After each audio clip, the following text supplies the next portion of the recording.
Guys एक चीज दिखा रहा हूँ गाइस, देख सकते हो आप लोग। बूम गाइस, मेरा अकाउंट हो चुकी है बैन गाइस। कुछ नहीं गाइस, एक तो पूरा नया पीसी है, नया पीसी में पूरा डाउनलोड वगैरह करके मैं सेटअप कर रहा था। वर्जन भी देख लो आप लोग, ब्लूस्टैक 4 है।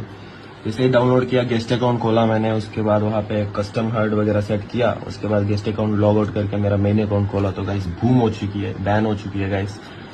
फ्री फायर वाले को वीडियो और सब कुछ मैसेज सब कुछ भेज चुका हूँ। अगर अनबैन होती है तो ठीक है गाइस, अगर नहीं अनबैन होता है तो गाइस फिर मैं ये गेम कभी खेलने वाला नहीं हूँ, क्योंकि मेरे को पता है इसमें कभी मैंने गलत चीजें यूज नहीं करा है।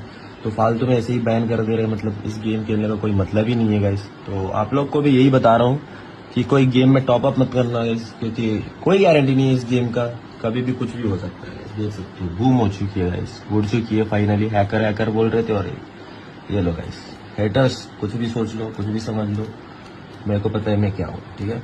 घंटा फर्क नहीं पड़ता।